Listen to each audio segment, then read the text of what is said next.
Kung binahangin yung sasakyan dahil sa bagyong Enteng, pwede nyo pa yan maisalba. Ang Tip Talk sa report ni Katrina Son. Hindi lang isa, kundi 2 beses na lubog sa baha ang mga sasakyan ni Francis Aureliado.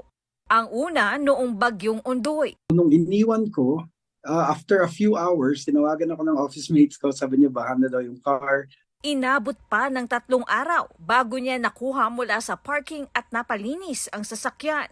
Nag-change oil kami 3 times. And then sabi nila sira na daw yung computer box ko, so I had to go to Quezon City para maghanap ng replacement. Hindi pa rin siya umandar ng tama, laging may palya, laging may problema.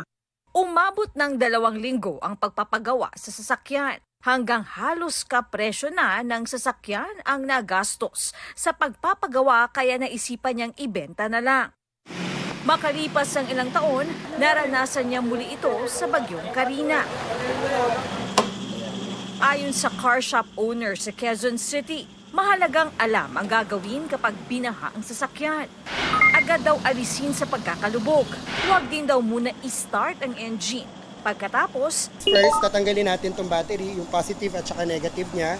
Pag natanggal na natin to, hayaan lang muna natin to, and then ipapadrain natin yung engine oil, mga fluids, gasoline, para hindi masira yung sasakyan totally. kailangan daw masiguro na hindi inabot ng tubig ang computer box. Kailangan po eksperte po ang mag-check ng computer box kasi it requires a special skill po. Paalala naman ng Automobile Association of the Philippines. Alamin kung magkano ang gagastusin sa pagpapagawa ng nalubog na sasakyan para makapagdesisyon kung sulit pa ito. Dapat makwento agad magkano ang halaga ng sasakyan kontra sa magkano ang gagastusin para ayusin. Kasi kung wala namang halaga yung sasakyan at gagastos ka ng katapat ng halaga, bakit ka pa gagastos? You have to be practical Katrina Son, nagbabalita para sa GMA Integrated News.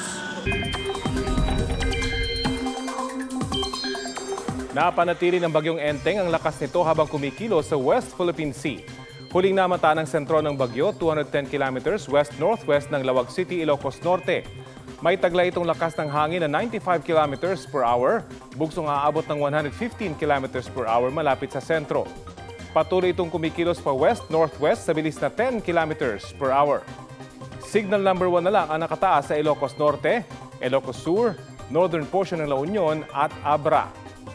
Dahil pa rin sa bagyong Enteng at Habagat, magiging maalon at delikado pa rin maglayag sa western at northern seaboards ng northern Luzon. Pinangangambahan ng mga magsasaka sa South Korea ang pagbabago sa kalidad at lasa ng kanilang sikat na dish na kimchi dahil sa climate change. Nararanasan nilang mainit na panahon kahit pataglamig na, kaya naapektuhan ang kalidad ng kanilang mga tanim na napa cabbage na main ingredients sa kimchi. Nabawasan rin daw ang dami ng mga naaanin nilang repolyo. Pinag-aaralan na ng mga scientists kung paano ito masusolusyonan.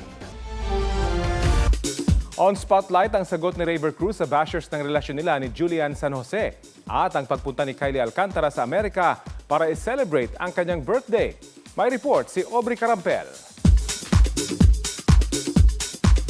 Sa social media na talagang ina-attack pa rin or binabash. Pero hindi ko na lang po pinapansin, hindi na natin makokontrol yun. Raver Cruz deadma sa hate comments ng mga ayaw sa kanya at sa relasyon nila ni Julian San Jose. Shining Inheritance star Kylie Alcantara nasa New York para i-celebrate ang kanyang 22nd birthday. K-pop girl group na New Jeans magbabalik Pinas para sa Ultimate Fandom Concert. South Korean actor Yoo Ah-in sinintensya ng 1 taong pagkakakulong dahil sa paggamit umano ng droga. Aubrey Carampel nagbabalita para sa GMA Integrated News. Huwag magpahuli sa mga balitang dapat ninyong malaman. Mag-subscribe sa GMA Integrated News sa YouTube. Sa mga kapuso abroad, subaybayan nyo kami sa GMA Pinoy TV at sa www.gmanews.tv.